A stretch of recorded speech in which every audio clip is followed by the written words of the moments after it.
Tengo el agrado y el honor de presentar a el señor Francisco Rivadeneira, actualmente el director ejecutivo del Comité Empresarial Ecuatoriano, también representante de la Corporación y Promoción de Exportaciones e Inversiones del Ecuador, la CORPEI, en Quito y en la Sierra, representante del Ecuador de la Cámara Mundial de Líderes Empresarios, miembro del Consejo Asesor de Llorente en Cuenca, ex delegado del Ecuador ante el Fondo Monetario Internacional y asesor del director ejecutivo, ex ministro de Comercio Exterior del Ecuador.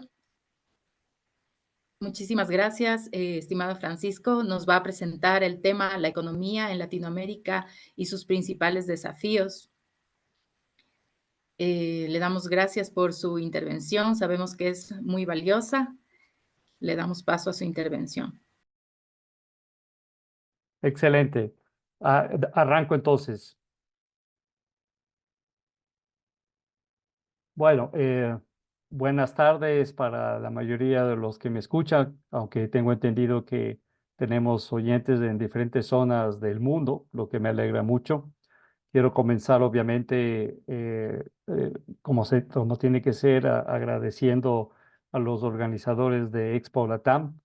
Sé por los comentarios que he escuchado que el día de ayer, para ser más preciso, fue un éxito absoluto las conferencias que se llevaron a cabo en las tres salas y espero que hasta ahorita sea también el caso en esta tarde. Bueno, como Diana Carolina ya lo mencionó, mi exposición va a girar alrededor de la situación en la que se encuentra América Latina y sus principales desafíos. Me han comentado que tengo aproximadamente 30 minutos para exponer y después abriríamos un espacio para preguntas en el caso que hubiesen. Voy a tratar de ser lo más rápido posible, porque a mí sobre todo lo que me interesa es escucharles a ustedes y responder cualquier duda, pregunta o escuchar sus posibles comentarios. Voy a compartir la presentación que tengo, permítanme un segundo. Muy bien, entonces vamos a revisar el estado de la economía en América Latina y el Caribe y sus principales desafíos. Entonces, primero, permítame poner el tiempo para no pasarme, porque yo puedo hablar durante horas sin ningún problema de estos temas. Entonces, arranquemos. Entonces, primero, para poder saber qué está pasando en el contexto latinoamericano, vale la pena repasar cuáles son algunos elementos fundamentales a tomar en consideración de lo que está pasando a nivel mundial. Y segundo, ver un poco cómo ha estado el estado de la economía durante el año anterior, donde tenemos cifras finales, ¿no? Todo análisis que se haga del 2024 son solo parciales y si queremos hacerlo hacia adelante son meras proyecciones. Entonces, primero veamos qué está pasando a nivel mundial. ¿Qué es lo fundamental a tomar en consideración y que puede, lógicamente, como factores externos, afectar positiva o negativamente a nuestra región? El primer tema que hay que tomarlo en consideración, este es el tema de la crisis del multilateralismo. Cuando nos referimos a la crisis del multilateralismo, nos referimos a que en términos generales, el ejercicio que se ha realizado a nivel mundial después de la Segunda Guerra Mundial de privilegiar la cooperación internacional, el tender puentes, el tener diálogo entre los estados y las partes para poder resolver los conflictos de manera pacífica, se ha ido reduciendo lamentablemente, se ha ido volviendo cada vez más complejo, lo que nos lleva a una situación de mayor riesgo, donde puede, desde la perspectiva que nos interesa, que es la economía internacional y el comercio internacional, aumentar los conflictos de carácter comercial. Y esos conflictos comerciales nos pueden, lamentablemente, como ya fue en el pasado, llevarnos a guerras. Y lamentablemente es el caso en la actualidad. Entonces, esta situación del crisis del multilateralismo, que es generalizado y afecta varios aspectos del espectro de las actividades humanas a nivel global, afecta definitivamente al ámbito económico-comercial. Un ejemplo claro de esto es la poca relevancia y los pocos avances significativos que han habido, por ejemplo, en el ámbito del comercio internacional en la Organización Mundial de Comercio, que ya desde hace algún tiempo viene relativamente estancada, con muy pocos éxitos y con dificultades para poder básicamente avanzar en la agenda del interés de la mayoría de los países miembros. Puntualmente, les voy a dar un ejemplo de este contexto. La Organización Mundial de Comercio tiene un mecanismo extraordinario para solucionar justamente las diferencias, las controversias de carácter comercial, y mecanismo está funcionando a medias debido a que el panel, el segundo nivel digamos, el nivel más alto, donde se definen los conflictos entre los países miembros de la OMC, no está funcionando adecuadamente porque hay algunos países que lamentablemente no les gusta el sistema y por ende no han estado dispuestos a tomar las decisiones para volver a activarlo. Entonces, este es un primer elemento que hay que tomar en cuenta y esto lógicamente nos afecta también a la región latinoamericana y caribeña.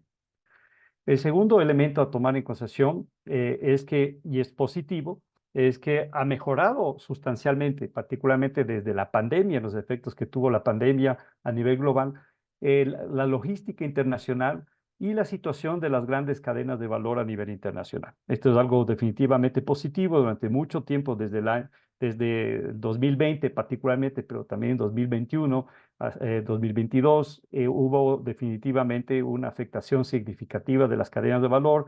Se volvió más costoso, más complejo, más lento el comercio internacional, los fletes subieron y la tendencia ha sido en términos relativos hacia la baja. Un ejemplo trascendental de esto es que los puertos chinos, que están entre los más grandes del mundo, el comercio está fluyendo más rápidamente y lo mismo está pasando con los Estados Unidos y esperemos que esta tendencia se mantenga a pesar de ciertas dificultades que existen, como vamos a ver más adelante, sobre todo en el Canal de Suez y en el Medio Oriente.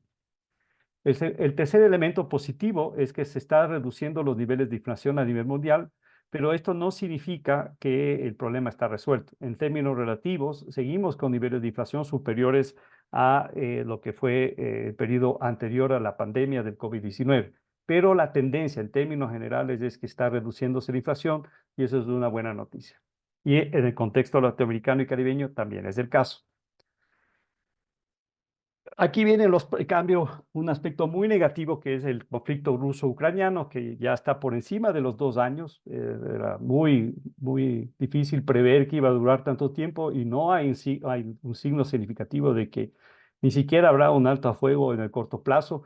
Y esto lógicamente ha tenido impactos económicos importantes y comerciales a nivel internacional, pero particularmente centrados en esa zona de Europa, Europa Central, Europa Oriental, la zona de los Balcanes, y en general, particularmente los países de la Unión Europea. Y esto lógicamente tiene también afectaciones de nuestro comercio, particularmente con la Unión Europea y Europa, que son un socio muy importante para nosotros. Pero digamos que en términos relativos, desde que estalló el conflicto, un poco ya el comercio se ha acostumbrado, se ha adaptado a la situación y se ha podido superar algunos aspectos importantes que nos afectaban a nivel mundial, como por ejemplo es el comercio de granos. Recuerden que Ucrania y Rusia son grandes productores de granos, maíz, cereal, y eso tenía un efecto muy importante en, por ejemplo, los balanceados para la alimentación animal, que a su vez generaba efectos en los precios de los productos de consumo, como los lácteos, los cárnicos, entre otros.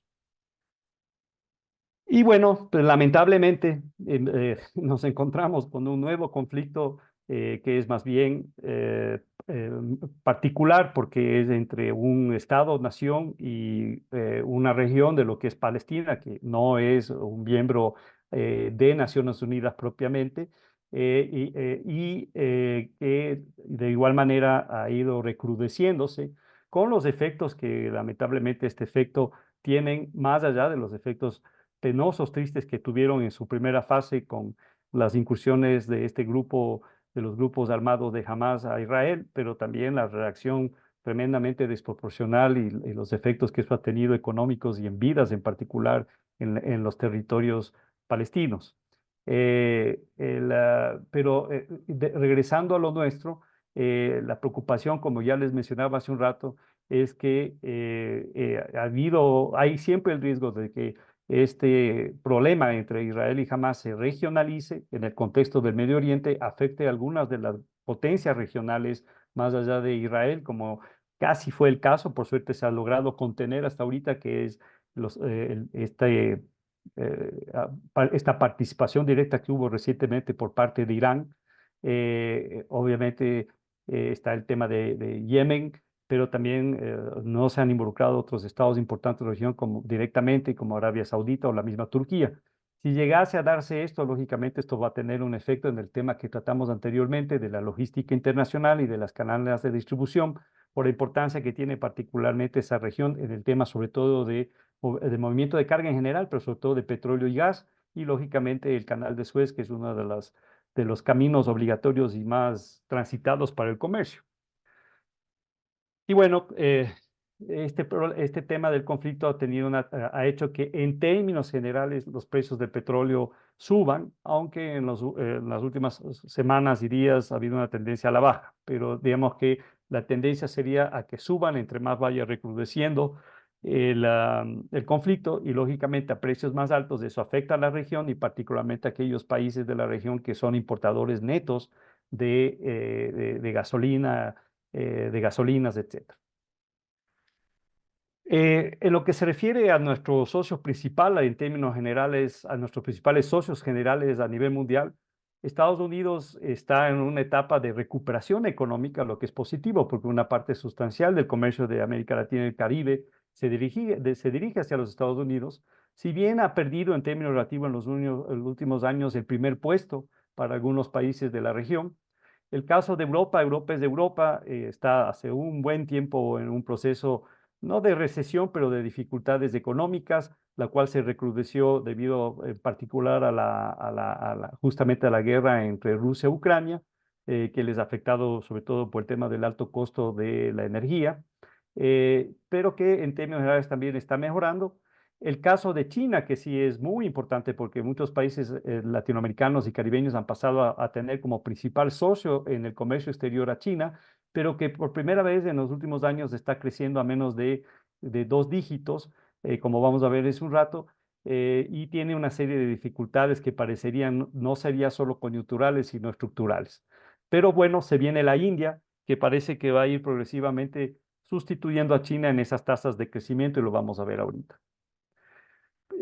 ¿Cómo está viendo? Esta es la fuente que he utilizado para esta parte, es el Fondo Monetario Internacional. Estas son las últimas proyecciones que hizo el FMI en abril del 2024 y de este año. Y vemos más o menos que la tasa de crecimiento a nivel mundial se mantiene en 3.2 desde el 2023 y la proyección para el próximo año es igual.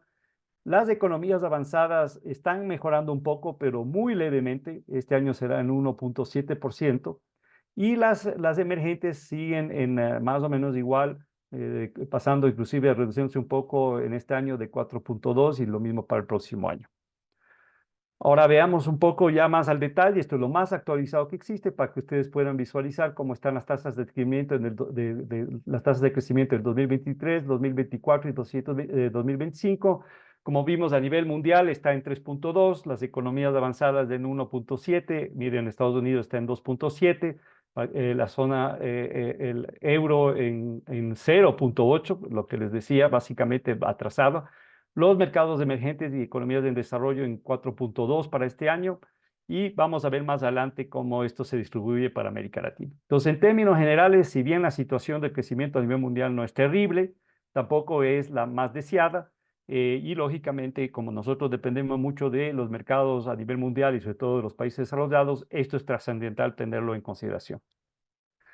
Ok, ahora para el tema de qué está pasando específicamente en América Latina y cuáles son sus principales desafíos, he tomado básicamente dos fuentes. La primera es la CEPAL y sobre todo un trabajo excelente que hizo la CEPAL a finales del año anterior, de donde ellos evaluaban cómo se cerró el 2023 y cómo ven el 2024.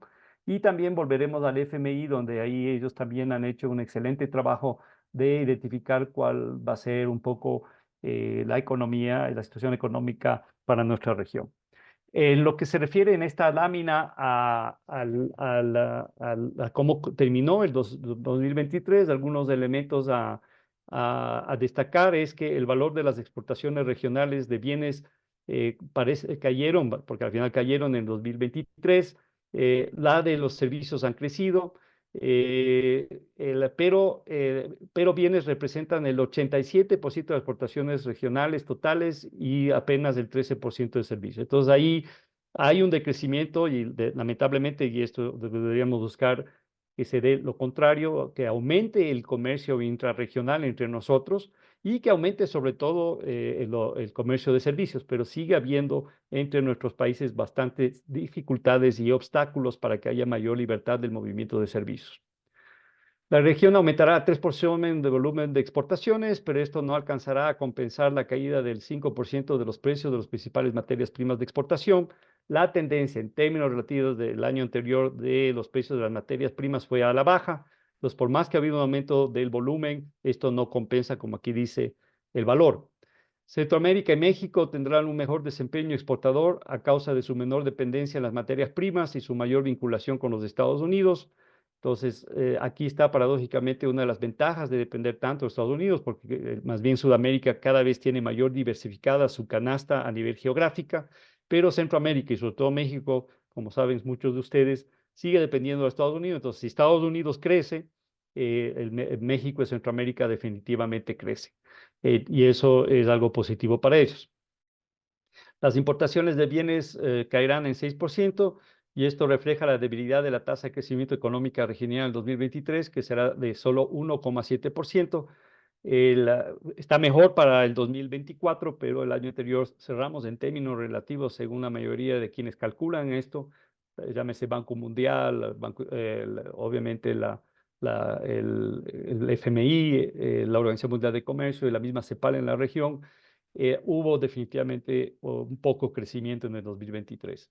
Las exportaciones regionales de servicios crecerán en el 2023 a 12%, lo cual es una deceleración con respecto al 2021 y 2022, que se explica por la normalización del turismo receptivo. Entonces, esto es una buena noticia. Estamos progresivamente recuperando el comercio de servicios después de la pandemia, que como ustedes saben perfectamente tuvo un efecto sobre todo en el ámbito de servicios en general y sobre todo en el ámbito del turismo y de todas las industrias que están relacionadas al turismo, hotelería, restaurantes, obviamente transporte aéreo, etcétera. Entonces es una buena noticia porque los turistas han estado regresando bastante a América Latina y eso para muchas regiones como el Caribe, por ejemplo, es extremadamente importante porque el servicio de turismo, el turismo y sus conexos son fundamentales para la subsistencia y crecimiento de esas economías. Finalmente, para el año actual, la Organización Mundial de Comercio estaba proyectando una recuperación del comercio mundial de bienes en un 3,3% en volumen, y esto debería, lógicamente, ayudar a facilitar la dinamización de las exportaciones de los países latinoamericanos, particularmente a nivel mundial. Ok, entonces esto es un poco el panorama de dónde venimos del año anterior y las proyecciones, la visión que tenía la CEPAL. Y ahora, ¿qué es lo que plantea la CEPAL que yo concuerdo completamente a tomar en consideración si queremos básicamente ir hacia un mayor crecimiento, hacia mayor igualdad, mayor bienestar de nuestras poblaciones en nuestra región? Entonces, primero, persiste el desafío de diversificar y sofisticar la canasta exportadora para reducir la excesiva dependencia de las materias primas, especialmente en América del Sur. El Caribe y América Central han sido mucho más exitosos en diversificar su canasta más allá de las materias primas. América del Sur sigue dependiendo sustancialmente, fundamentalmente en materias primas, debido lógicamente a las riquezas que tenemos nosotros en ese ámbito, como es obviamente petróleo, en algunos casos el gas y en otros en general la minería de diferentes tipos, ¿no es cierto?, de minerales. Entonces hay que seguir trabajando en diversificar los mercados y la canasta exportadora a nivel de nuestra región y generar exportaciones de mayor valor agregado, que ese siempre ha sido un objetivo que hemos tenido desde ya hace algunas décadas. Para ello es crucial implementar políticas de desarrollo productivo con un enfoque de clústeres en sectores estratégicos. Esto me parece a mí una recomendación extremadamente importante. Se tiene que trabajar en políticas para ayudar al desarrollo de ciertos productos, ciertos servicios específicos donde tienen potencial en cada uno de nuestros países. Y ojo, desde el enfoque de los territorios, para mí es absolutamente fundamental que el desarrollo nazca desde el territorio. Es desde el territorio donde se puede identificar las oportunidades y se puede generar ese desarrollo territorial a través de los clústeres que nos va a permitir seguir creciendo tanto a nivel nacional, en el comercio interregional y a nivel del comercio mundial.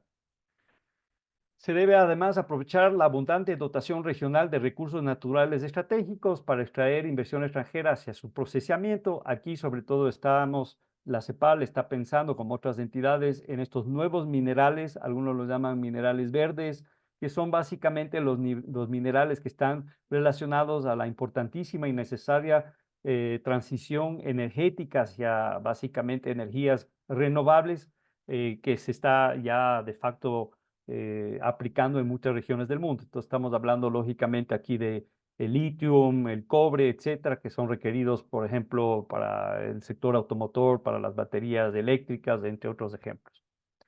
En un contexto de creciente regionalización del comercio mundial, también es crucial profundizar la integración regional, ya que ello permitirá, por un lado, reducir la vulnerabilidad ante el entorno comercial mundial más incierto y generar escalas eficientes de producción para la industria de la región. Entonces, sigue este desafío desde hace décadas de fortalecer la integración regional en América Latina, profundizarla, hacerla más sofisticada y definitivamente aumentar el comercio en bienes, en volumen, en diversificación y en valor agregado, para no tener que justamente depender tanto del comercio que tenemos con los países en desarrollo, y que cuando a ellos les va mal, a nosotros nos va mal, ¿no?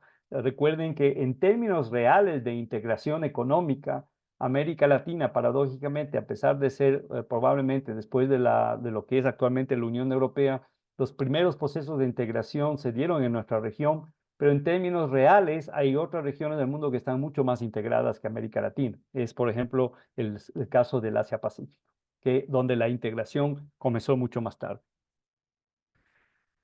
Como reflexiones finales, la CEPAL dice lo siguiente: el comercio internacional de la región sufre de una coyuntura desfavorable a causa del contexto global.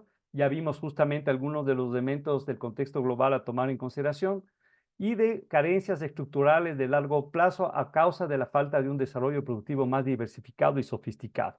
Entonces no hemos podido romper de manera sustancial, con raras excepciones, algunos países lo han podido hacer, pero la mayoría no hemos podido cambiar significativamente nuestra matriz productiva. Eso no significa que no debamos seguir produciendo lo que producimos exitosamente y donde tenemos ventajas comparativas, pero sí es fundamental seguir trabajando como lo han hecho exitosamente países, por ejemplo, por nombrar algunos, México en el tema del desarrollo de manufacturas, el caso de Costa Rica, donde ellos ya exportan más servicios que bienes, igual que Panamá, entre otros, sí, Uruguay también, que son ejemplos interesantes de que sí se puede hacer esto. Inclusive a pesar de ser países relativamente pequeños en términos mundiales, con la excepción obviamente de los que mencioné, el caso de México. La región está rezagada en la digitalización de los trámites y arrastra un gran déficit de inversión en infraestructura, factores que deben abordarse para facilitar el comercio. Entonces, aquí dos elementos.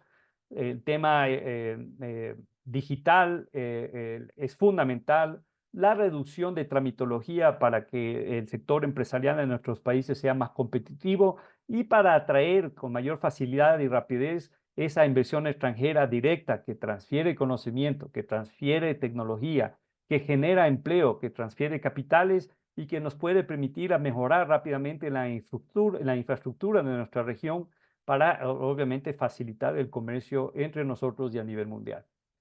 Por lo tanto, la CEPAL recomienda, uno, implementar políticas de desarrollo productivo para diversificar y sofisticar la canasta exportadora, incluyendo la atracción de la inversión extranjera en estos sectores estratégicos, y añadiría desde una perspectiva de los clústeres y el territorio, ya lo hablamos, y por otro lado, explorar opciones innovadoras de financiamiento para superar la brecha de infraestructura y logística, y aquí debe entrar de manera sustancial los multilaterales, particularmente los que trabajan en la región, como es el caso de la Corporación Andina de Fomento, el Banco Interamericano de Desarrollo, que sigan apoyando en el desarrollo de todos estos proyectos, y entre esos también el desarrollo de una nueva infraestructura que vaya justamente hacia la tendencia mundial, que es la utilización justamente el desarrollo sostenible, la palabra clave es sostenible, y el desarrollo en energías particularmente que sean renovables.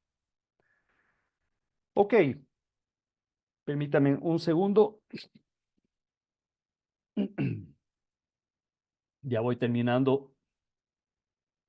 Ahora, detrás de todo esto, tengo un montón de gráficos que demuestran cada una de estas cosas, pero como no tenemos mucho tiempo, va a quedar si es necesario para las preguntas, pero voy a entregar esta presentación a los colegas para que la puedan difundir si ellos lo consideran adecuado. Ok, Estimado Francisco, ahora, sí tenemos algo, sí tenemos, disculpa que te interrumpa, sí tenemos un poco de tiempo. Si quieres presentar un poco más de los gráficos, está bien, no te preocupes. perfecto. Estamos Ok, bien con el tiempo. muchas gracias. Entonces, ahora vamos a ver qué es lo que opina, en cambio, otro organismo, que es el Fondo Monetario Internacional, sobre cómo ve el contexto de América Latina y sus desafíos en este año y hacia adelante. Entonces, primero los elementos negativos, y aquí vamos a ver que hay cierta correlación con muchas de las cosas que plantea la CEPAL. Primero, las tasas de crecimiento bajas en los principales mercados de destino de las exportaciones de América Latina y el Caribe. Ya lo vimos en los números iniciales. En términos generales, nuestros principales mercados, llámese en Estados Unidos, Canadá, la Unión Europea, Europa en general, Japón, China, Corea del Sur, que son los más grandes, ¿no? No están tan bien económicamente. Entonces, si ellos en general no están bien, lógicamente eso nos afecta en nuestras exportaciones, sobre todo el caso actualmente en los últimos años, el caso de China es trascendental. De ahí tenemos mayor volatilidad de los precios de los commodities, algo que lamentablemente ha sido una tendencia, en especial en los últimos años. Es cada vez más difícil el poder anticiparse, proyectar cuáles van a ser las tendencias de los precios de los principales commodities. Pensemos en el caso del petróleo. Tenemos una crisis tras la otra y a veces ya no se sabe si ciertos elementos o situaciones que normalmente deberían llevar a que suba el precio o al revés bajen los precios sustancialmente, por ejemplo, del precio del petróleo, pues parecería que ahora ya no necesariamente es el caso. ¿Ok? Pero en términos generales, los precios de los commodities, con ciertas excepciones, no podemos hablar ya de manera específica, no han sido muy buenos en el 2023 y las proyecciones para el 2024 siguen siendo más o menos las mismas. Si bien, como ya les indiqué inicialmente, hay una tendencia a la baja de la inflación, y esto, como ya lo mencioné también en América Latina y el Caribe, eso no significa de ninguna manera que no existan posibilidades de rebotes inflacionarios, y entonces hay que seguir manteniéndose con mucha cautela para evitar que estas situaciones se den y tener los instrumentos necesarios para poder rápidamente actuar y evitar que esto se pueda volver un problema. Por otro lado, persisten las turbulencias en los mercados financieros, hay mucha inestabilidad en los mercados financieros, lo vemos todo el tiempo, por ejemplo, en las grandes bolsas como la de Nueva York. De nuevo, se vuelve cada vez más difícil el poder anticiparse, proyectar cómo se van a mover los mercados financieros por el nivel de inseguridad que existe a nivel internacional sobre la situación en la que nos encontramos.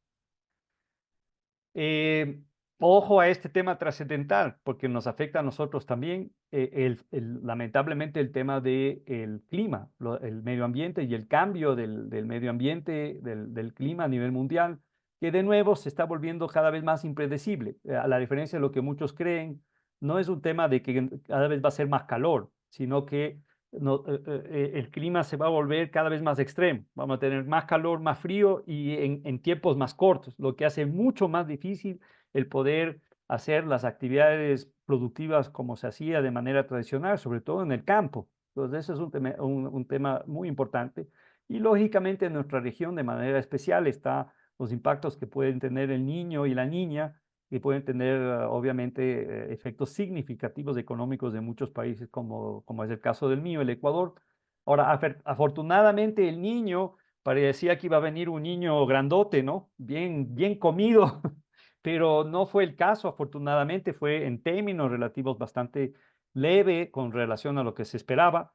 Ahora veremos qué pasa con la niña, ¿no? ¿Qué tema nos trae el tema de la niña? Bueno, pueden seguir habiendo problemas de carácter monetarios y fiscales. Muchos países están funcionando con las justas, están sin suficientes reservas, no tienen una capacidad sustancial de poder aumentar sus ingresos fiscales, particularmente y en especial a raíz de todo el esfuerzo que se tuvo que hacer en nuestra región para luchar contra los efectos terribles que tuvo la pandemia en la parte de salud, en la parte humana, pero también en general en los efectos terribles que tuvo para el sector empresarial y en especial para las pequeñas y medianas y microempresas, que fueron muy afectadas por esto. Muy importante, tremendamente importante. Tal vez uno de los principales desafíos en la actualidad, lamentablemente en América Latina, el aumento de las tensiones sociales y de la inseguridad.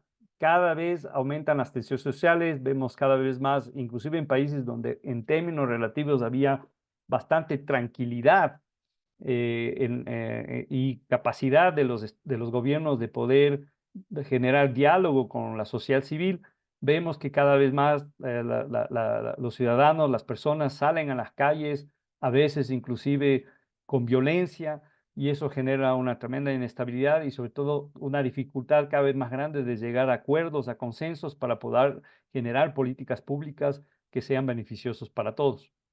Eso es preocupante porque eso significa que hay un alto nivel de insatisfacción en nuestra región. Entonces, pensemos, por ejemplo, en el tema de los jóvenes, que cada vez se les hace más difícil encontrar un empleo. Y el tema de la inseguridad, que es terrible. La inseguridad ha aumentado en muchos países de la región de manera desproporcional. El caso, lamentablemente, de Ecuador es así. Uno de los efectos principales que tenemos actualmente que afecta a nuestra macroeconomía y el bienestar de la sociedad en Ecuador es el aumento radical de la inseguridad, debido a que, lamentablemente, ya en países como Ecuador, como en otros, el crimen ya no es un crimen básicamente local, sino que las organizaciones criminales dentro del país son parte de grupos corporativos del crimen transnacional, ¿no? Que reciben financiamiento y apoyo desde afuera y que están en todas las ramas, en todo el portafolio del negocio del crimen. Ya están en narcotráfico, tráfico de armas, tráfico de personas, trata de personas, es terrible. Entonces, este es un tema que tiene que ser resuelto rápidamente en la región si queremos ver crecimiento. Ahora, eso significa, lógicamente, que hay que trabajar, entre otras cosas, obviamente, en la reducción de la pobreza, en el aumento del empleo, en muchos de nuestros países, en la reducción del subempleo, que es muy importante aún en la región, la formalización del empleo, para lograr estos dos objetivos, que se bajen las tensiones sociales y que se reduzca la inseguridad. No quiero cerrar, obviamente, con elementos negativos, entonces veamos algunos elementos positivos a tomar en consideración. Un ambiente internacional que en términos relativos a lo que pasó en el 2023, 2022, pero sobre todo en el 2020 y 2021, es mucho más benigno. Como ya les dije, el tema del COVID está bastante bien controlado. No estamos en términos reales en pandemia, lo que no significa que eso pueda volver a pasar y hay que estar cautos y tener la capacidad de reaccionar rápidamente.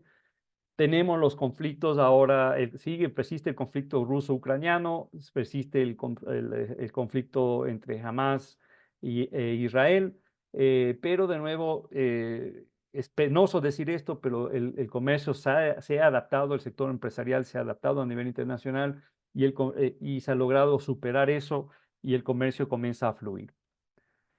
La inflación está cayendo más rápido de lo que el Fondo Monetario y otras entidades han previsto, inclusive en nuestra región. El tema este que ya les mencioné, la abundancia de minerales verdes, donde ahí existe un enorme potencial para la región. Sé que muchos están en contra de la minería, es comprensible desde la perspectiva ambiental, pero ahí viene la gran discusión para nuestra región. Debemos nosotros aprovechar la explotación minera en aquellos países que tienen este potencial y particularmente de estos minerales que son fundamentales para lograr la transición a este nuevo modelo de energías renovables y en general de desarrollo sostenible. o simplemente no hacerlo, pero a la final no tener la capacidad de financiar el desarrollo. Ese es básicamente el gran dilema que tenemos. Si no es por esta vía, ¿de dónde sacamos el dinero para seguir avanzando y hacer los cambios que se requieren y tener al final una América Latina más próspera y con mayor bienestar? Ahora, según el FMI, estos son los desafíos estructurales para América Latina, y ya con esta lámina voy concluyendo. Primero, insípida productividad y baja inversión. Estos son los dos talones de Aquiles de América Latina históricamente. En términos comparativos o relativos de otras regiones, nuestros niveles de productividad son muy bajos, somos más costosos, y el tema de no logramos captar suficiente inversión en términos relativos a otras regiones. El otro es el bajo nivel de comercio internacional, incluido el intrarregional. Nosotros estamos cada vez más alejados de las tendencias generales del comercio internacional, por ejemplo, en el tema de los servicios. Y a pesar de décadas de estar discutiendo el tema de la integración, en la práctica no logramos como región. Puede ser que a nivel de subregiones y de grupos de integración no sea el caso. Por ejemplo, Centroamérica ha avanzado mucho en esto, el Caribe con CARICOM también, Centroamérica con el mercado centroamericano, y también otras iniciativas que tiene la región. Pero en términos de todos, esa integración no se ha dado de manera sustancial. Sigue siendo un desafío. La rigidez del mercado laboral, un tema extremadamente sensible, pero que tiene que ser resuelto si queremos ser competitivos. Y obviamente, insisto, el tema de la alta informalidad, el comercio que no paga impuestos, no contribuye formalmente, no genera ingresos para el Estado para hacer las reformas necesarias, sobre todo en el ámbito social. El alto nivel de pobreza, seguimos siendo una de las regiones más pobres en términos relativos en el mundo. Algunos países de la región lamentablemente están entre los países, tal vez no con mayor pobreza, pero sí con mayor desigualdad. Y en vez de reducirse las diferencias, por ejemplo, por ahí tengo los cuadros del coeficiente de Gini que mide justamente eso, más bien en los últimos años ha ido aumentando, ¿no? Y entre mayor nivel de pobreza, mayor desigualdad, lógicamente mayores probabilidades de que aumente la insatisfacción social y lógicamente la inseguridad. Hay una correlación clara entre estos diferentes indicadores. Y bueno, los últimos dos, ya lo mencioné, hay que trabajar rápidamente y anticiparse a que el cambio climático va a tener efectos muy importantes en lo económico, en lo comercial, pero también en lo social y político en nuestra región, y debemos seguir acelerando y tener una estrategia clara regional y en cada país para estar adaptados y poder reaccionar rápidamente, insisto en esa palabra. Y finalmente, el impacto de las nuevas tecnologías digitales. Esto definitivamente es fundamental. La tendencia es esta a nivel mundial. Cada vez es más importante la tecnología digital, por ejemplo, para el comercio, lo que se llama el comercio electrónico, como un ejemplo entre otros. Y necesitamos tener la infraestructura necesaria, la formación y capacitación de nuestra gente para poder, las herramientas necesarias para poder insertarnos rápidamente en esta tendencia y poder aprovechar tanto en el comercio regional, pero también con el resto del mundo. Concluimos que el FMI, después de un fuerte rebote posterior a la pandemia, el crecimiento de América Latina se está ralentizando, lo hemos demostrado con las cifras.